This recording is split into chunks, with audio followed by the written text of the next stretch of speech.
What's up, everybody? Ghost Gamer here. We are back with another CryEngine tutorial. Mainly what we're going to be doing now is focusing on lighting. And I'm talking about the actual lighting in a... well, how would I put that? The environmental lighting. We're not talking about adding, you know, lights for, you know, flog 'em, nuking. We're not talking about like actual and lights to light up like a hallway, like industrial lights or anything like that. We're talking about environment lighting. And the way you're going to want to I can't talk today. The way that you're going to want to change that is you're going to come up to terrain. Let me bring this back over here. And you're going to go down to tools, lighting. I can close that out a little bit. Now this is going to give you a little bit of information here. And you can import export this for other projects or what have you. I personally use this per project. I don't keep everything the same. However, if you're going to do like streaming levels or things like that, you may want to export lighting. That's one of those things I haven't really played with streaming levels a whole lot, because with CryEngine you can actually get a very, very large map and run with that. I haven't done anything on the realm of like a huge map. Although that is going to be something in my future, because, well, we'll just say that the project that I have in mind that I want to create is a very, very large map covering hundreds of square miles. Actually, I believe it's thousands of square miles. But anyhow, that's neither here nor there. Now, you have a couple different things that you could play with. You have the option of using a precise lighting scheme. I usually leave it as a dynamic sun lighting. Time of day, normally I could leave this at, you know, this is basic, you know, whether or not you have it at, you know, 3 o'clock in the morning, 5 o'clock in the morning, noon, what have you. You could see just by changing the time of day, the lighting scheme changes. So for right now, just to give you an idea here, we're going to set this up at like 9 o'clock in the morning. It's not going to let me do it that way, is it? Nope. There we go. So 9 o'clock in the morning. Now, let me try and drag this out of the way just a little bit here so I can see what's going on. Now, one of the things you're going to want to kind of decide is where your light's going to be coming from, or your traveling path. Now, you know, in the real world, the sun rises in the east, sets in the west. Now, this is kind of one of those things that you may want to think about, depending on if you're talking about a geographical area that is known. Say, for the sake of argument, you're doing a map of downtown Cleveland. You're going to have to play with this to get it set up the way, or to, you know, set it up as much as you can to kind of mimic real life. However, if you're, you know, out on the moon of a Centaurian planet or something like that, I really don't think it matters. You could go after that artistic feel and not so much a realistic feel. But under the sun settings, you have the sun direction, which is a map orientation based, where you could set the slider up. Basically, it is set up on a degree scale, you know, 0 to 360, and you could play with this as much as you want to get it kind of where you want as far as your look goes. Now, you could also change your North Pole, South Pole equator, which is basically shifting the arc of the sun. The easiest way I could say, well, I don't even know how the easiest way to explain that is. But you are basically playing with the arc. I really don't know how to explain that a little bit more in depth, but If somebody has an easier way to explain that, by all means, let me know. You have your moon and sun shadow transition, which you can play with this. Basically, it's saying, if you look at the slider down at the bottom, it's saying, essentially, your dawn time is from 0 to 6, so midnight to 6 a.m. Your daytime is essentially from 6 a.m.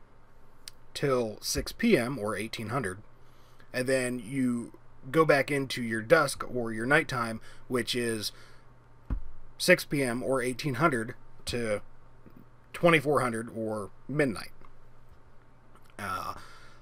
These values are like this value right here and this value right here. These are all based off of military time. So, 0, absolute 0, what is normally called, 00:00, or 2400 is absolute midnight. 12 is noon. 6 in the morning.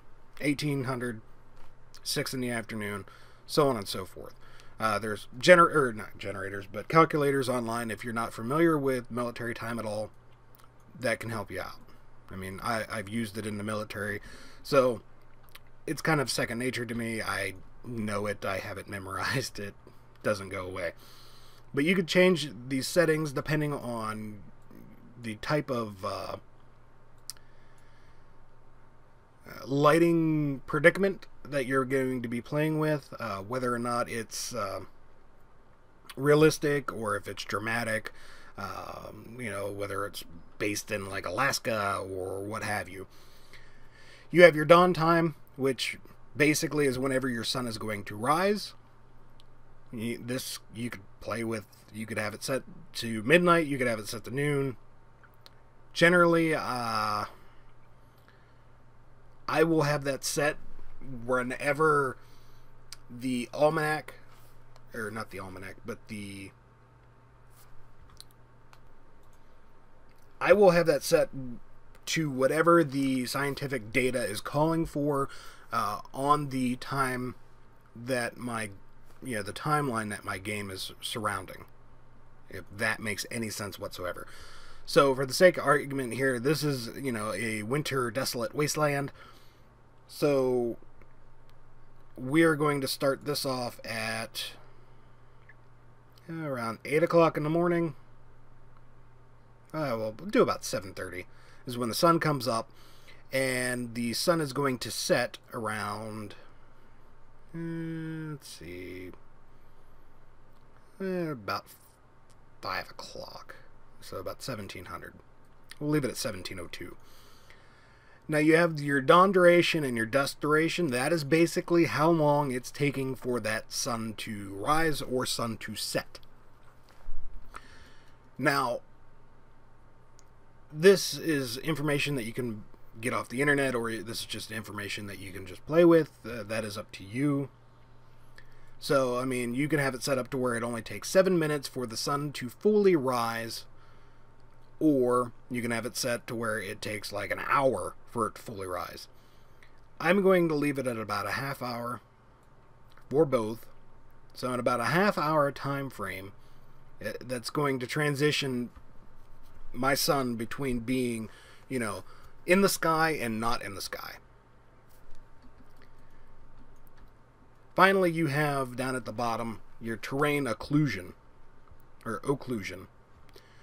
This is a low and high quality slider. So if you set it to the right, it's going to boost the quality of that. And if you set it to the left, it's going to drop the quality. Now, I don't know if you can even tell on screen. I can tell a little bit, but it's kind of hard for me to even imagine what it's looking like through YouTube. But you can play with that setting just a little bit. I leave super sampling on, mainly just because. So you could see here we have a nice, wonderful setup here. A nice lighting setup. Now, if any point in time that you want to change with the overall lighting of the day, you can come up to time of day, which is basically a lot of your information as far as your sun goes. Now, if I drag this slider to the left, it's obviously going to put me at, midnight if it's all the way to the left.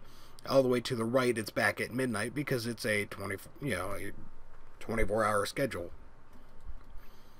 Right in the middle is noon, and it kind of gives you a little bit of what's going on here.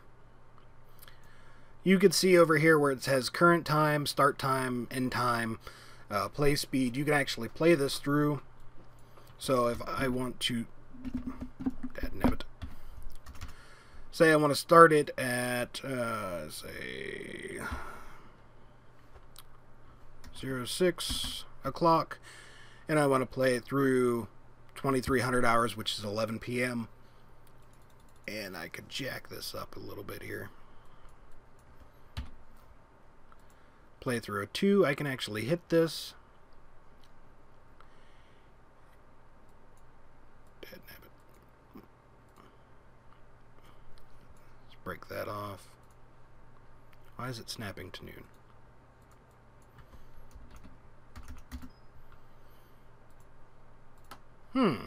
That's odd.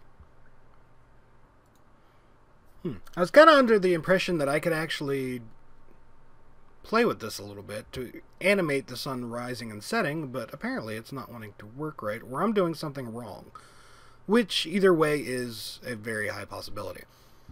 But going on a little bit further, in this dialogue you have 00, 06, 12, 18, and 24. This is basically a quick snap to set your time from midnight to 6 a.m., noon, 6 p.m., and midnight again, just so you can go through and see what's kind of going on here whenever you're playing with your time of days and things like that. On the right hand side, you have a lot of different options that you can be playing with and things of that nature. You have a lot of information here. You have your sky, you have your fog, you have your skylight, your nightlight multiplier, cloud shading, sun ray effect, advanced, your filters, depth of field, shadows, all this good stuff in your parameters pane that's on the right hand side. And if you wish, you can actually change some of this stuff up. Excuse me. And you could change this to the better, you could change it to the worse. It's all up to you. Normally, I leave a lot of that information alone unless I'm trying to get a very heavy effect where I have to push the bounds of reality. But there's a good possibility that a lot of the information that is contained in there is something that you're going to want. I don't want to say you don't want to leave it alone, but you don't want to drastically change it. I mean, it is perfectly fine to go in and change some of these values just a little bit, but if you start changing it in a drastic manner, it's going to look unrealistic pretty damn quick. Again, you may want something that's not realistic depending on what you're trying to do, or you may want something that's really seriously realistic. That is all up to you. Most of this stuff is all up to you. It's all what you want. So, for the sake of argument here, I can go through a lot of this information, but if you look through it, you can you can kind of judge some of these values by using it as a start point, and then it's much easier for you to just kind of tweak these values here and there and play with it, and you could see how it does things the way it does. I mean, it's a little bit easier for you to go that route than it is for me to sit here and try and explain everything. It's much easier to do it than to be told how to do it. Not to mention all these values would change depending on what the situation is. It's not one set thing and that's done. Now, if you have any questions about that, feel free to, hit me up in the comments section. If you got a question, bring it out there. I'd be more than happy to answer it. But, from an aspect of learning, it's actually a little bit easier for you to just tweak those settings than it is for me to tell you, what settings can be applied or what settings should be applied, so on and so forth, because those values would constantly change from one person to a next, one level to a next, so on and so forth. That is basically all I have as far as the environment lighting goes. If you have any questions, concerns, comments, feel free to drop them in the comment box below. Don't forget to like, don't forget to subscribe. I'm glad you guys are sticking around and watching this. Until next time, I'm not exactly sure what the next video is going to be just yet. But stick around. I hope you guys enjoy these videos. Let me know if there's anything that's been bugging you as far as CryEngine is concerned, or if you've been having issues, so on and so forth. But for now, I'm Ghost Gamer. I'm going to get out of here. I hope you guys enjoy the videos, and I hope to see you again next time.